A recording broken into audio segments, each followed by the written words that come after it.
चैदैत्यऋषिभो मुखं प्रपश्यन्तनुमुतस्मर्जः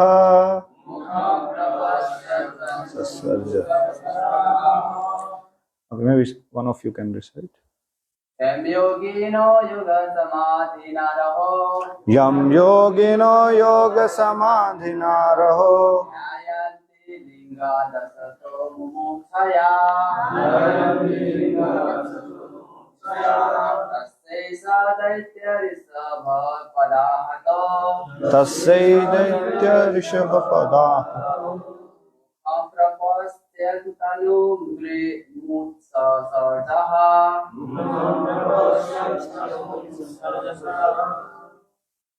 Mataji,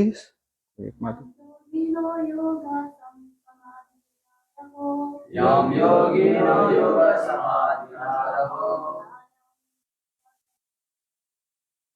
Dhyayanti linga dasato mumukshaya. Tassai sadaitya risabha padahato.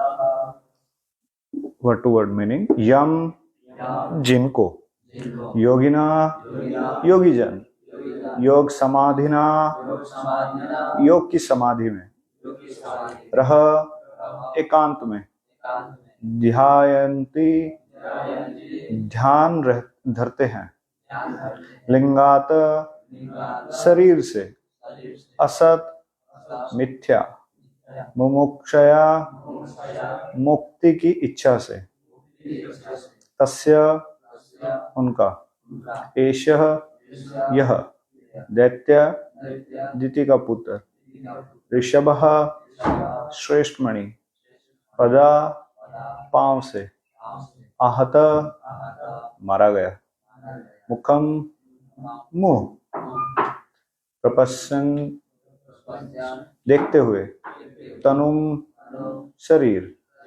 उत्सर्ज छोड़ दिया, निसंदेह। सब अनुवाद और तात्पर्य श्रील प्रभुपाद जी के द्वारा कृपा श्रवण कीजिए। ब्रह्मा ने आगे कहा, योगी जन योग समाधि में अपने मिथ्या भौतिक शरीरों से छूटने हेतु जिनका एकांत में ध्यान करते हैं, उन श्री भगवान के पादाग्रह से इस पर प्रहार हुआ। दीति के पुत्रों में शिरोमणि इसने श्री भगवान का मुखमंडल देखते देखते अपने मर्त्य शरीर का त्याग किया है। श्रीमद् तात्पर्य श्रील प्रभुपाद जी के द्वारा। श्रीमद् भागवतम में इस श्लोक में योग विधि का स्पष्ट वर्णन हुआ है। यहाँ यह कहा गया है कि ध्यान करने वाले योगियों का परम लक्ष्य इस भौतिक शरीर से छुटकारा पाना है। फलतः वे समाधि प्राप्त करते हुए एकांत में ध्यान करते हैं। योग एकांत स्थान में संपन्न करना होता है, किसी सार्वजनिक स्थल या मंच पर नहीं, जैसा कि आजकल की कई तथा कथित योगी करते हैं। वास्तविक योग का उद्देश्य भौतिक देह से छुटकारा पाना है। योगाभ्यास का उद्देश्य शरीर को चुस्त तथा तरुण बनाना रखना नहीं है। किसी भी आदर्श विधि में तथा कथित योग के ऐसे विज्ञापनों की अनुमति नहीं दी गई है। इन श्लोक में एक शब्द यम का अर्थात उनको आया है, जो इसका संकेत देता है कि ध्यान के लक्ष्य श्री भगवान होने चाहिए। यदि कोई उनके इस वराह रूप का भी ध्यान करता है तो वह भी योग है। जैसा कि श्रीमद् भगवत गीता में की पुष्टि की गई है, जो मनुष्य श्री भगवान के विविध रूपों में से किसी एक पर अपना ध्यान केंद्रित करता है, वह उच्च कोटि का योगी माना गया है और वह श्री भगवान के स्वरूप का चिंतन करता हुआ सरलता से समाधि को प्राप्त करता है। यदि कोई अपनी मृत्यु के समय भी श्री भगवान का ध्यान कर सके तो वह इस भौतिक शरीर से मुक्त होकर श्री भगवान के धाम को चला जाता है और श्री भगवान के असुर यह सुअवसर प्रदान किया। फलतः ब्रह्मा सहित सभी देवताओं को आश्चर्य हुआ। दूसरे शब्दों में कहा जा सकता है कि भगवान के केवल पाद प्रहार से असुर को भी योग की पूर्णता प्राप्त हो सकती है। ओम ज्ञानतिमिरन्धस्य ज्ञानाञ्जनशलाकया चक्षुरुन्मीलितं येन तस्मै श्री गुरवे नमः। श्री चैतन्य मनोभीष्टं स्थापितं येन भूतले स्वयं रूपः कदा मह्यं ददाति स्वपदान्तिकं वन्दे अहं श्रीगुरौ श्रीयुतापदकमलं श्रीगुरून् वैष्णवांश्च श्रीरूपं साग्रजातं सहगण रघुनाथान्वितं तं सजीवं साद्वैतं सावधूतं परिजनसहितं कृष्ण चैतन्यदेवं श्री राधा कृष्ण पादान् सहगण ललिता श्री विशाखान्वितां च हे कृष्ण करुणा सिंधु दीन बंधु जगतपते गोपेश गोपिका कांत राधा कांत नमोस्तुते तप्त कांचन गौरांगी राधे वृंदावनेश्वरी वृषभानुसुते देवी प्रणमामि हरिप्रिये वाञ्छाकल्पतरुभ्यश्च कृपा सिन्धुवदेव च पतितानां पावनेभ्यो वैष्णवेभ्यो नमो नमः। जय श्री कृष्ण चैतन्य प्रभु नित्यानंद श्री अद्वैत गदाधर शिवासादि गौर भक्तवृंद हरे कृष्णा कृष्ण कृष्ण हरे हरे हरे राम राम राम हरे हरे। नमो विष्णुपदाय कृष्ण पृष्ठाय भूतले श्रीमते भक्ति वेदांत स्वामी नित्य नामिने नमस्ते सारस्वती देवे गौरवाणी प्रचारिणे निर्विशेष शून्यवादी पाश्चात्य देश तारिणे। ऑलराइट,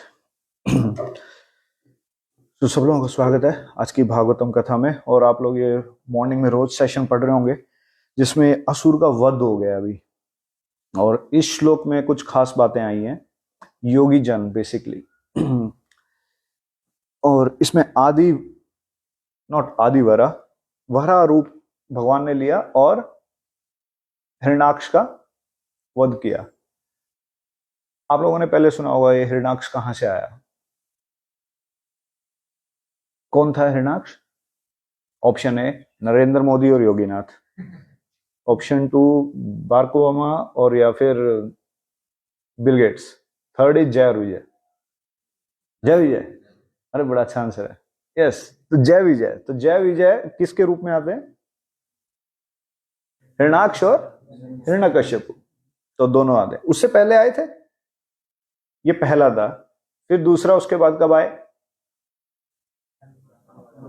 रावण और कुंभकर्ण। और थर्ड शिशुपाल और दंतवक्र। ये क्वेश्चंस आएंगे जब इंटरव्यू होगा ना स्पिरिचुअल वर्ल्ड जाने के लिए, तो ये पूछा जाएगा अच्छा फिर मैं जब आया था तो मैं कब आया था, तो मैं किस रूप में आया था, तो ये सारी चीजें पूछते हैं भगवान। यही पूछा जाएगा अच्छा मेरे पेरेंट्स का नाम बताओ। हाँ बताओ, चलो यशोदा और नंद महाराज तो एक हो गया। दूसरा देवकी और वसुदेव, ओके। फिर इससे पहले हुए थे, भागवतम में आता है कि जिन्होंने बहुत तपस्या किया। हाँ सुतपा। उस प्रकार से ये सारी डिटेल्स, जितना डिटेल भगवान के बारे में जानते हैं उतना ज्यादा क्लोजनेस आती है भगवान का। जिस प्रकार से कोई किसी नॉर्मल लड़के को अगर किसी से प्रेम हो जाता है तो उसकी सब डिटेल्स निकालेगा, उसका नंबर, उसका रूप, उसका घर कहाँ है, उसको क्या अच्छा लगता है क्या नहीं अच्छा लगता है, वो सारी चीजें निकाल, उसका सब चीज पता होना चाहिए ना। अच्छा उसको लगता क्या, अच्छा क्या लगता है, खाना पीना क्या अच्छा लगता है, अच्छा वो कैसे आया था कैसे नहीं आया था। सो कृष्णा पॉइंट इज, मैं जो पॉइंट लेके आना चाह रहा हूँ, Krishna is a person. Krishna is a person. भगवान एक व्यक्ति है, परम व्यक्ति है, हमारी तरह नहीं है, एक परम व्यक्ति है, लेकिन एक इमोशन से भरा हुआ एक इंसान भी है वो। Is a person. भक्ति स्वरूप दामोदर स्वामी महाराज का लास्ट बुक था, जब वो IIT में पढ़ाते थे, उन्होंने लास्ट बुक निकाला था गॉड इज अ पर्सन। कि हम भक्ति प्रोसेस, बेसिकली साइंस ऑफ भक्ति क्या कहती है कि हमारे जितने भी इमोशंस हैं वो हम भगवान के साथ जोड़ें, भगवान के साथ कनेक्ट करें, भगवान के साथ शेयर करें। अब जब अगर हम किसी के साथ इमोशन कनेक्ट करते हैं तो एक बात क्लियर हो जाती है कि वो भी एक आदान प्रदान करेगा। कि भगवान एक मूर्ति नहीं है, एक अथॉरिटी नहीं है। जैसे कुछ ट्रेडिशन में ऐसा माना जाता है कि अगर आपने गलत किया तो भगवान आपको मारेंगे। तो इससे क्या होता है कि भगवान को हम क्यों पूज रहे हैं? जस्ट बिकॉज कि हमें अपनी जो हमारे ऊपर पुनिशमेंट होने वाली है उससे मैं पीछे छूट जाऊं। लेकिन कृष्ण ऐसे नहीं है। कृष्ण एक स्वीट इंसान है, बहुत स्वीट इंसान है। और वो एक व्यक्ति है, और उस व्यक्ति से संबंध बनाया जा सकता है भक्ति योगा से। तो ये वाले जो श्लोक में प्रभुपाद बता रहे हैं वो अष्टांग योगा को टिप्पणी कर रहे हैं प्रभुपाद कि अष्टांग योगा का अलग गोल है, भक्ति योगा का अलग गोल है, और कर्म योगा का अलग गोल है। तो अगर कृष्ण से संबंध बनाना है तो कृष्ण को जानने के बाद कृष्ण को अप्रोच करने के लिए उस प्रोसेस को फॉलो करना पड़ता है। जैसे मैंने आपको बताया कि किसी को जानना हो तो उसका वो नाम पता करेगा, आता पता, उसको क्या खाना पीना अच्छा लगता है, कहाँ पढ़ता है, कहाँ नहीं पढ़ता, कहाँ जाता है, कौन उसके पेरेंट्स है। उसी प्रकार से कृष्ण को जानने के लिए फिर भक्ति योगा लगता है डायरेक्टली। और अगर मन के अंदर परमात्मा को फॉलो करते हैं तो किसके पास जाते हैं? तो फिर परमात्मा या नारायण के पास जाते हैं। सो जैसे मैं यहाँ पे सुबह आई वाज देयर अराउंड, तो मैं सड़कें देख रहा था। एक सड़क है जो कहीं पे जा रही है, दूसरी सड़क कहीं और जा रही है। सो हर सड़क कहीं और जाती है, डिफरेंट डिफरेंट तरीके से जाती है। उसी प्रकार से शास्त्रार्थ में हर जीव का एक स्वभाव होता है कि किस प्रकार से वो किस भगवान के फॉर्म को पसंद करता है। उसको कहते हैं स्थायी भाव। और जो वो स्थायी भाव प्लस उसके अंदर और इमोशंस डाले जाते हैं तो उसको बोलते हैं रसा, अनुभाव, विभाव, अष्ट सात्विक भाव, व्यभिचारी भाव, ये सबको उस मिला करके फिर रस बनता है। फिर ये रस जिससे डोमिनेट होता है फिर वो साख्य रस, शांत रस वैसे बनता है। तो अभी जो ये हिरण्याक्ष और हिरण्यकश्यपु थे, ये कौन से रस में थे? वीर्य रस, फाइटिंग। अब भगवान को क्या करना था? फाइट करना था किसी से। अब फाइट भी कौन करेगा? अभी कोई नॉर्मल इंसान तो करेगा नहीं, कोई ऐसा करे जो उसी फॉर्म में रहता है। तो सनातन गोस्वामी बृहद भागवतमृतम में लिखते हैं कि जब गोप कुमार वैकुंठ जाते हैं तो जय विजय को देखते हैं, अरे क्या स्ट्रॉन्ग मैन है। मतलब आप कभी कभार देखते हो ना बॉडी बिल्डर पर्सन, उनको देखने के बाद एक आपकी भी चेतना थोड़ी सी चेंज हो जाती है। उनको देखने के बाद लगता है कि हाँ कुछ तो स्ट्रॉन्ग, कुछ क्षत्रियपन, कुछ तो ऐसे। अब भगवान को इच्छा हुआ लड़ने का, और ओरिजिनली फाइट वहां होता है। यहाँ पे जो फाइट, अभी देखो उसकी टेंडेंसी क्या है, यहाँ पे अगर कुछ झगड़ा होने लग जाए, थोड़ी थोड़ी आवाजें आने लग जाए, तो तुरंत जो है सब जाकर के वहां इकट्ठा हो जाते हैं, देखते हैं क्या हुआ क्या हुआ क्या हुआ। ये जीव का स्वभाव है, ये जीव का टेंडेंसी है कि कुछ ऐसा देखा जाए, ऐसा सुना जाए, ऐसा कुछ रोमांच देखा जाए जब दो लोग लड़ रहे हो। ओरिजिनली ये वर्ल्ड क्या था? रिफ्लेक्शन है। ओरिजिनली कहां से आ रही हैं चीजें? ओरिजिनल स्पिरिचुअल वर्ल्ड से आ रही हैं। जैसे एक पास टाइम बताता हूं आप लोगों को, तो उससे आप और कनेक्ट कर पाएंगे। जैसे अभी हमारे पास मेटल वर्ल्ड है यहाँ पे, और अभी सुबह के टाइम पे ये टेम्परेचर है, और ये इतना सनलाइट इतना रहेगा, वैसे रहेगा। मटेरियल वर्ल्ड के अंदर मटेरियल लॉज बहुत स्ट्रिंजेंट होते हैं, स्ट्रॉन्ग होते हैं। प्रभुपाद ये बार बार ही बताते हैं कि मटेरियल लॉज बहुत स्ट्रॉन्ग है। वो कैसे स्ट्रॉन्ग है कि अब आने वाले कुछ महीने गर्मी रहेगी, सो जितनी भी गर्मी रहेगी, जितना टेम्परेचर रहेगा वैसे रहेगा। और ऐसा नहीं है कि सडनली सर्दियां आ जाएंगी। सर्दियों के लिए अपना टाइम आएगा, स्प्रिंग के लिए अपना टाइम आएगा, वसंत के लिए अपना टाइम आएगा। तो इन ऋतुओं का अपना एक टाइम पीरियड है और हम उसमें बंधे हुए हैं। हमें उसको फॉलो करना है। सूरज इस टाइम पे ही उगेगा, इस टाइम पे ही अस्त होगा। ऐसा नहीं कि 2 दिन बाद उदय हो रहा है या फिर लेट हो गया, डिले हो गया, वैसा नहीं होगा। तो फिक्स्ड है। और हमारी एज भी क्या है? चल रहे हैं, धीरे धीरे बूढ़े हो रहे हैं और मर रहे हैं। So it's a fix type thing. Spiritual world में ऐसा नहीं होता एक्चुअली। स्पिरिचुअल वर्ल्ड में अगर कोई पास टाइम करवाना है, अगर पूर्णमासी और तुलसी महारानी मिल करके अगर राधा कृष्ण का मिलन करवानी है, तो सारी ऋतुएं पहले पूर्णमासी के पास आती हैं, उनको प्रणाम करते हैं, कि बोलते हैं कि हमें सेवा में लगाओ। तो पूर्णमासी और तुलसी महारानी बोलते हैं कि ठीक है, जो समर है वो आप जो कुंड होगा, कुंड के ऊपर चले जाना। क्योंकि अगर कोई स्नान करेगा कुंड के अंदर, अब अगर सपोज करो वहां पे सर्दी है, तो कुंड के अंदर स्नान करने का इतना मजा नहीं आएगा। तो हर ऋतु का अपना एक रोल प्ले हो जाता है भगवान की लीला के अंदर मिलाने के लिए। तो वहां पे जितनी भी चीजें हैं, सूर्य और ये चंद्रमा, इवन हवा, और जितने भी ऋतुएं एग्जिस्ट करती हैं, वो सारी की सारी पार्टिसिपेट करती हैं अपने अपने रोल सरेंडर करके। बट यहाँ पे ऋतुएं तड़पा देंगी। यहाँ पे तो गर्मी हो गई, सर्दी हो गई, तो चीखेगा जीव। तो इसीलिए ये रियलाइजेशन आना बहुत जरूरी है कि हम एक भौतिक संसार में आए और गोल कुछ और है। वो गोल स्पिरिचुअल वर्ल्ड का, राधा कृष्ण का है, और उसके लिए एक प्रोसेस दिया गया था। तो उस पास टाइम में क्या होता है, पौंड के ऊपर समर रहेगी, ट्रीज के अंदर स्प्रिंग रहेगी, और जब वो लोग जाएंगे तो ताकि कोई देख ना सके, तो धुंध आ जाएगी, ठंड आ जाएगी। सो एवरी ऋतु plays their role.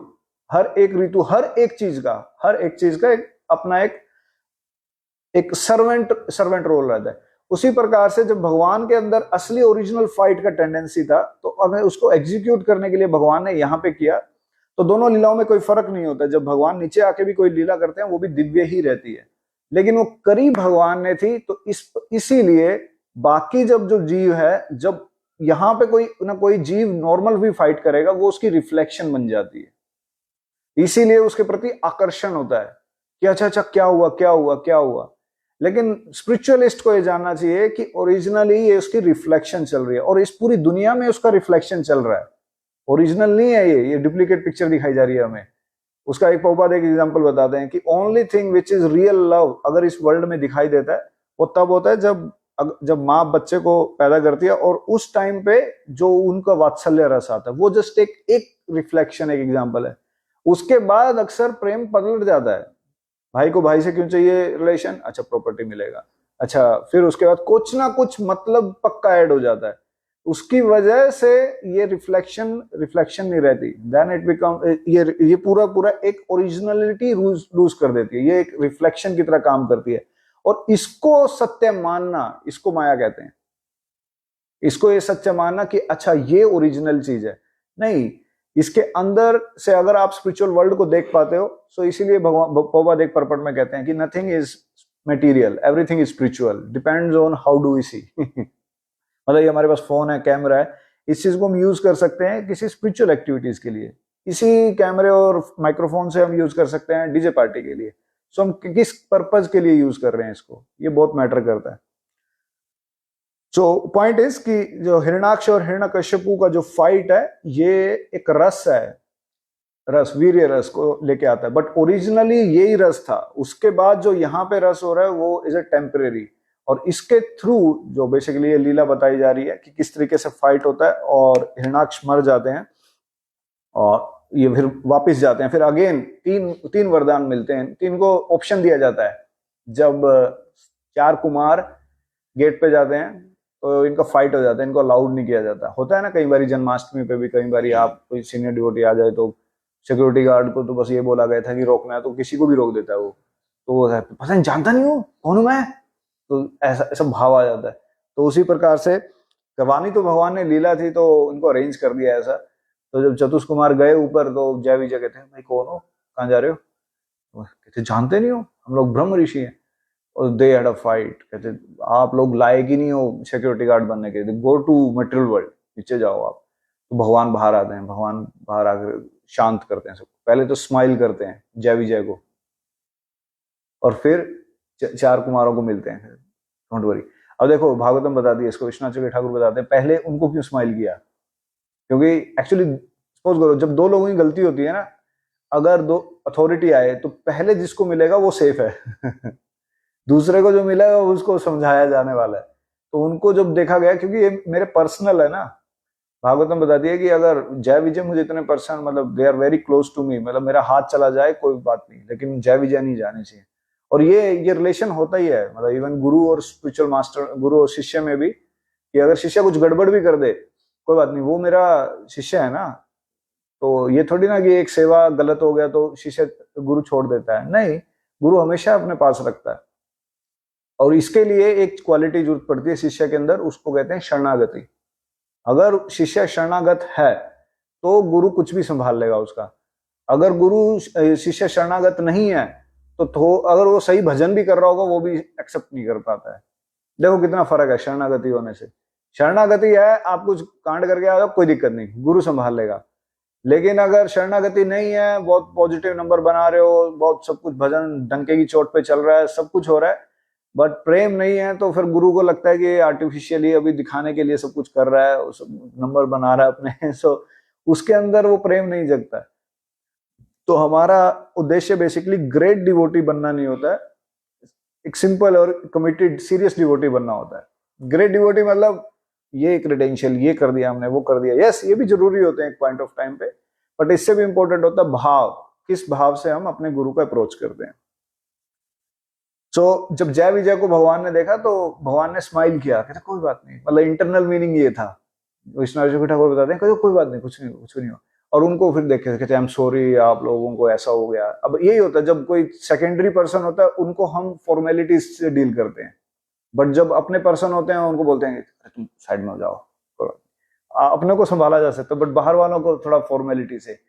Chaitanya Mahaprabhu लीला के अंदर एक और पास टाइम ऐसा आता है, जब सनातन गोस्वामी अपना शरीर छोड़ने के लिए सोच लेते हैं कि मेरे जीवन का फायदा ही क्या है, मैं तो मुसलमानों के साथ काम किया, ये सब कुछ किया, तो I should give up my life. तो उस टाइम पे वो जगदानंद पंडित से शेयर करते हैं कि मैंने सोच लिया कि अब मुझे अपना जीवन त्याग देना चाहिए, जो रथ यात्रा आ रही है उसके आगे मैं अपना शरीर छोड़ दूंगा। तो सनातन गोस्वामी चैतन्य महाप्रभु को बताया कि महाप्रभु मैंने सोचा कि मैं शरीर त्याग दूंगा और अभी रथ यात्रा आ रही है। चैतन्य महाप्रभु ने बोला ये आइडिया आपको किसने दिया? कहते जगदानंद पंडित ने। चैतन्य महाप्रभु जग्गा, तो बेसिकली तो सनातन गोस्वामी ने कहा, कहते महाप्रभु एक्चुअली आपके क्लोज तो जगदानंद पंडित ज्यादा है हमसे, जब हम आते हैं तो आप हमसे ऑफिशियली डील करते हो, ओके ओके आपको अकोमोडेशन मिल गया, ओके प्रसाद मिल गया, ये सब कुछ सही चल रहा है, चल रहा है, बट आप इनको जो है आप इनको शॉर्ट नेम से भी पुकारते हो, आप इनको डांट भी देते हो, सब कुछ कर देते हो। तो वैसे तो दोनों इंटीमेट हैं, बट एक हमें सिखाने के लिए बताया गया कि इंटीमेसी का लेवल कैसे है। Then later on Sanatan Goswami, फिर ये वाला इंसिडेंस आता है जब सनातन गोस्वामी को चैतन्य महाप्रभु बोलते हैं कि ये शरीर तुम्हारा नहीं है, ये शरीर मेरा है। दीक्षा के बाद ये शरीर गुरु का बन जाता है और फिर उसके बाद गुरु को उस शरीर से कुछ सेवाएं करवानी होती है। तो ये वाला जो इंसिडेंस, ये जो नरेशन आता है, ये इस वाले पास टाइम में आता है। सो पॉइंट इज कि इंटीमेसी होना। सो स्टार्टिंग में जैसे मैंने बताया कि एक होता है गुरु से इंटीमेसी होना, एक कृष्ण से इंटीमेसी होना। गुरु के थ्रू कृष्ण के इंटीमेसी होता है, इंडिपेंडेंट नहीं होता है, क्योंकि गुरु ही सेवा में लगाता है। किसी न किसी के थ्रू आप भगवान का सेवा कर पाते हो। और गुरु का पर्पज ही ये होता है कि गुरु आपको इस भौतिक संसार में प्रोसेस देके जाते हैं, वो कला देके जाते हैं, वो भक्ति योगा देके जाते हैं कि जिससे आप भगवान को समझ सकते हैं। और ट्रांसपेरेंट रूप से, इट्स नॉट कि वो कवर्ड तरीके से रहता है। भक्तिविनोद ठाकुर इसको एक ग्रंथ में एक्सप्लेन करते हैं कि जब कृष्ण देखता है कि जीव जो है भगवान को छोड़ के चला जा रहा है भौतिक संसार, तो भगवान को करुणा आती है कि जीव मेरे से दूर जा रहा है, और इस करुणा शक्ति की एक्सपेंशन गुरु बनता है, एक्चुअली सुपर सोल बनता है। और वो जब गुरु नीचे जाते हैं तो यही चीज जीव को बता रहा होता है कि अरे जग जा, उठ जा और भगवान की शरण में आ जा। तो इससे पता लगता है कि भगवान कितने करुणामयी हैं कि अगर हम छोड़ के चले भी जाएं, लेकिन फिर भी कृष्ण अपने आप को एक्सपेंड करते हैं, अपने आप को डालते फिर भेजते हैं। ओपाद इसको भगवत गीता के ना 4.7 जो वर्ष है, यदा यदा ही धर्मस्य ग्लानिर्भवति भारत अभ्युत्थानम अधर्मस्य तदात्मानं सृजाम्यहम्, उसके तीसरे चौथे पर्पट्स के पैराग्राफ के आखिरी लाइन में लिखते हैं कि when the living entities goes away, चला जाता है, तो Krishna sends his representative time to time, तो वो लोग भी भेजते रहते हैं। तो भेजने का क्या है, ये करुणा शक्ति होती है कि जैसे सपोज करो हमारे पास में से कोई चला जाए जो आपका बहुत प्रिय हो, लेकिन आपका इच्छा हमेशा रहेगा कि नहीं वो दोबारा से मिल जाए। तो आपको पता है कि मुझे फेस नहीं कर पाएगा, बट किसी और को फेस कर सकता है जो थोड़ा बीच का पर्सन काम करे। तो बीच का पर्सन एक्चुअली गुरु बन के आते हैं। तो गुरु इसलिए बोला जाता है साक्षात धरित्व न समस्त शास्त्र, जो साक्षात हरि भी है, साक्षात हरि, उन दोनों में कोई डिफरेंस नहीं है, क्योंकि गुरु की कृपा से कृष्ण मिलता है। पहले जीव कृष्ण को ढूंढ रहा होता है, फिर कृष्ण कृपा मात्र से गुरु को देते हैं, फिर गुरु उसको समझाता है अच्छा बैठो सुनो ये प्रोसेस है, ये करना है, ये करना है। तो गुरु की कृपा से फिर कृष्ण मिलता है। तो ये ट्रायंगल चलता रहता है, पहले जीव कृष्ण को ढूंढता है विदाउट गुरु, फिर कृष्ण खुश होकर के कृपा दे करके गुरु भेजते हैं, उसको प्रोसेस मिलता है, प्रोसेस मिलने के बाद देन फिर उसको कृष्ण मिलता है। सो गुरु का ऋण कभी नहीं जाता, एक्चुअली गुरु का ऋण कभी नहीं जाता। सो ये ही चीज इस चीज के अंदर बताई जा रही है कि हमारे शास्त्रों के अंदर 3 योगा सिस्टम बताया गया है, कर्म योगा, ज्ञान योगा, अष्टांग योगा और भक्ति योगा। कर्म और ज्ञान को अक्सर एक साथ शास्त्र बताते हैं, बट अष्टांग योगा जनरली जो आप लोगों ने सुना होगा कि उसके अंदर यम, नियम, आसन, प्राणायाम, प्रत्याहार, ध्यान, धारणा, समाधि, ये अष्ट प्रोसेसेस होती हैं, 8 स्टेजेस होती हैं। अब देखिए हर योगा के अंदर एक कुछ ना कुछ डूज होते हैं, कुछ ना कुछ डोंट्स होते हैं। योगा, ये अक्सर मतलब भक्ति योगा, सो हमारे भक्तों के अंदर ये थोड़ा कंफ्यूजन रहता है कि ये ना भक्ति है, भक्ति योगा नहीं है। नो नो, वर्ड इज भक्ति योगा। सो योगा मतलब क्या होता है? जोड़ना, तो चीजों को जोड़ना। सो जब भगवत गीता बताती है 6 चैप्टर 49 वर्ष है, योगी नाम अपि सर्वेशाम मत गतेर अंतरात्मा श्रद्धावान भजते यो माम समयुक्त तमोमता। सो भगवत गीता के पहले 6 चैप्टर आपको कर्म योग से भक्ति योग तक लेके जाते हैं। सो अक्सर भक्ति और भक्ति योगा के अंदर डिफरेंस आता है। भक्ति योगा मतलब तो कुछ चीजें प्रोसेस फॉलो करना होता है। जैसे इसको सिंपल समझने का तरीका है, जैसे अष्टांग योगा होता है तो उसके अंदर जो लोग आसन वगैरह करते हैं ये कोई हल्के में नहीं करते, मतलब वो बहुत मेहनत करते हैं। सुबह उठेंगे, अपनी बॉडी को फ्लेक्सिबल बनाएंगे, एफर्ट्स लगाएंगे, खाना पीना वैसे करेंगे ताकि शरीर के ऊपर अलग इम्पैक्ट डले, तो इसको कहते हैं अष्टांग योगा। उसी प्रकार से भक्तों ये भक्ति योगा है, भक्ति नहीं है। भक्ति होता है सिर्फ emotions. Yes, emotions are also required, but bhakti yoga मतलब कि कुछ साधना भक्ति के प्रोसेस हैं। अब उसको उतने शिद्दत से जितना किया जाएगा उतना ज्यादा रिजल्ट निकल के आएगा। दोबारा से रिपीट करता हूं ये वाला पॉइंट। एक्चुअली जब हम प्रोसेस को फॉलो करते हैं, सो इसकी अगर साइंस नहीं पता और इसके पीछे का विज्ञान हमें क्लैरिफाइड नहीं है, सो ये जस्ट एक सुपरफिशियल तरीके से हमारी प्रैक्टिस में रहेगा। जैसे चैंटिंग है या रीडिंग है या फिर रथ यात्रा ऑर्गेनाइज कर रहे हैं, डीटी वर्शिप कर रहे हैं, या अगर हम भागवतम पढ़ रहे हैं, कुछ भी हम सेवा कर रहे हैं, कुछ भी हम साधना भक्ति करते हैं, श्रवण कीर्तन विष्णु स्मरणम पाद सेवनम अर्चनम वंदनम दास्यम साख्यम आत्म निवेदनम, ये जितना भी हम कर रहे हैं इसके पीछे की अगर प्रोसेस को हम कॉन्शियसली नहीं करते तो वो जस्ट एक कर्म कांड सेक्शन बनता है।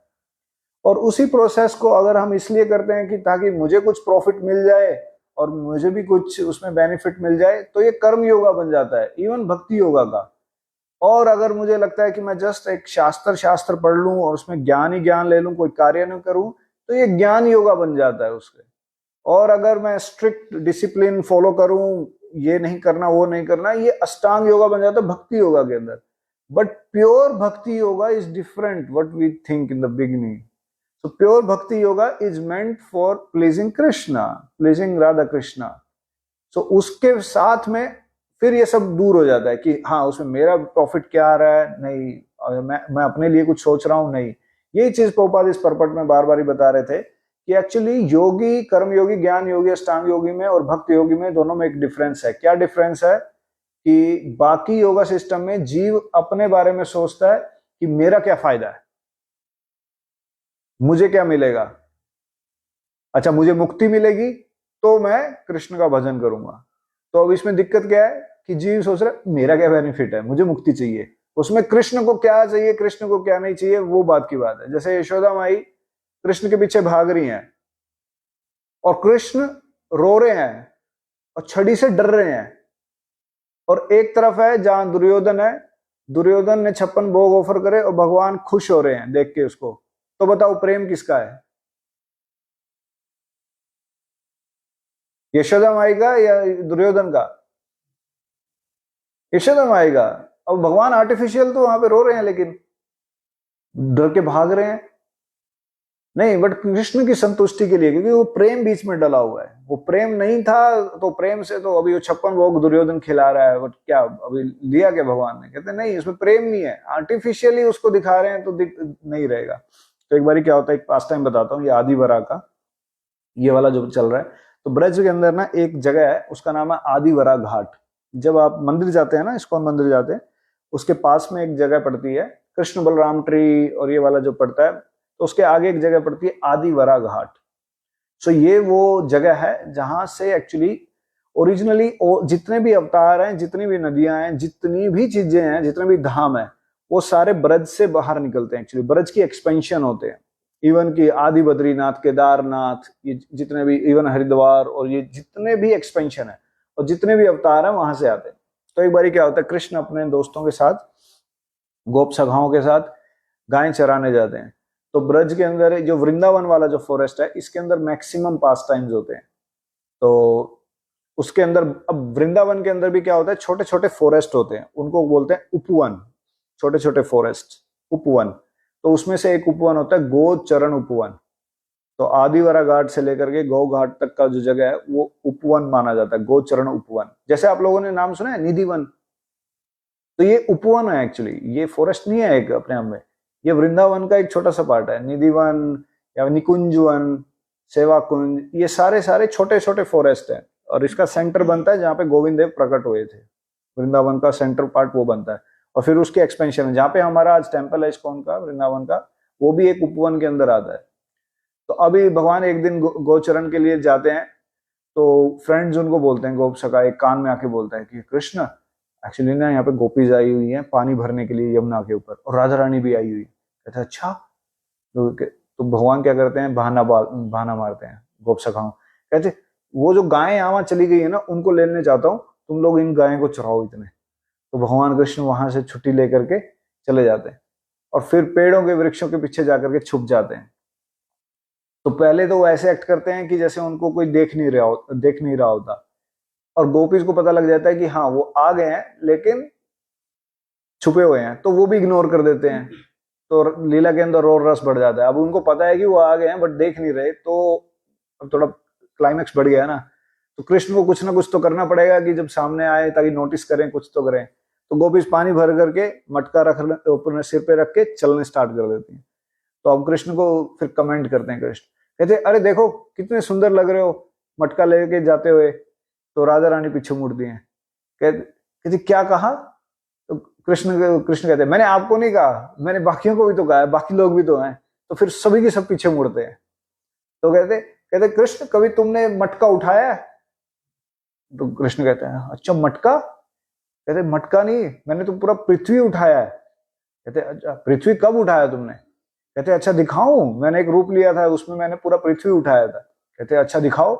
तो भगवान एकदम से डिसअपियर हो जाते हैं। गोपीज देखते कहाँ गया, वो देखते हैं अरे ये तो छोटा सा एक वरा रूप में बैठे हैं। और जैसे ही गोपीज पास में जाते हैं और क्रिटिसाइज करने वाले थे, क्योंकि ब्रज में यही रहता है, कृष्ण को ऐसे क्रिटिसिज्म मिलता रहता है कि अरे तुम तो ये तुम तो भाग के आए थे मथुरा से, तुम यहाँ के हो ही नहीं। तो ऐसे भगवान का लेग पुल किया जाता है वहां पे। तो भगवान जैसे ही गोपीज पास में आने वाली होती हैं तो कहती और जैसे ही अभी वरा रूप को देखती हैं और वरा रूप बड़ा होने लग जाते हैं, वो इतना बड़ा हो जाते हैं।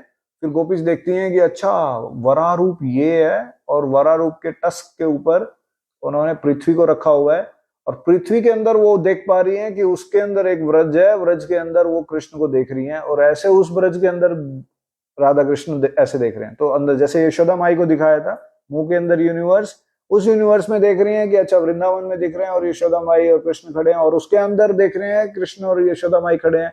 ऐसे मल्टीपल यूनिवर्सेस का चक्कर दिखता है वहां पे। तो जब कृष्ण ऐसा दिखाते हैं तो ये आदि वरा था। तो ओरिजिनली जो वरा रूप भगवान ने दिखाया था उसकी एक्सपेंशन ये वाला रूप बनता है, जिसके अंदर भगवान जो है हिरण्याक्ष का वध करते हैं। तो ये एक लीला थी जो ब्रज के अंदर वैसे चलते चलते हो गई, और उसका एक्सपेंशन फिर ये ऐश्वर्य लीला में कन्वर्ट होता है। तो भगवान की अलग अलग तरीके की लीलाएं रहती हैं। ये थी माधुर्य लीला जो मैंने बताया, जो भगवान का और गोपीज का संबंध है। ये होती है ऐश्वर्य लीला। तो शुरू में भक्ति के प्रोसेस में जीव भगवान के प्रति रिस्पेक्टफुल रहता है, ओ एंड रेवरेंस में रहता है, और फिर धीरे धीरे जब उसका हृदय पिघलता है जप करके, क्रंदन करके, और हृदय जब पिघलता है तो फिर उसके अंदर साख्य रस, माधुर्य रस ये अपने आप से उत्पन्न स्टार्ट हो जाते हैं, धीरे धीरे आने लग जाता है। और फिर कृष्ण के प्रति एक इंटीमेसी पॉइंट स्टार्ट हो जाता है। फिर आप कृष्ण को अपना मानने लगते हो। वो जस्ट एक अथॉरिटी नहीं है, वो एक भगवान नहीं है, या भगवान तो है ही डेफिनेटली लोगों को बताने के लिए, बट आपकी पर्सनल लाइफ में फिर भगवान का एक रोल प्ले स्टार्ट हो जाता है। आप उसको सेंस कर पाते हो कि अच्छा कृष्ण मेरे हैं, मैं कृष्ण का हूँ, कृष्ण मेरे हैं। ये चीज का अनुभूति होना जरूरी है भक्तों। फिर भक्ति का रस समझ में आएगा और भक्ति को पालन करने में आनंद आएगा। फिर आप रियलाइज कर पाते हैं कि अच्छा ये बाकी योगा सिस्टम और भक्ति योगा में दोनों में डिफरेंस है। Thank you very much. Hare Krishna. ऐसी कथा में इतना ही। अभी जपा टाइम स्टार्ट हो गया। ग्रंथराज श्रीमद् भागवतम की, श्रील प्रभुपाद की जय। निताई गौर प्रेमानंदई। I am sorry we can't take question answers.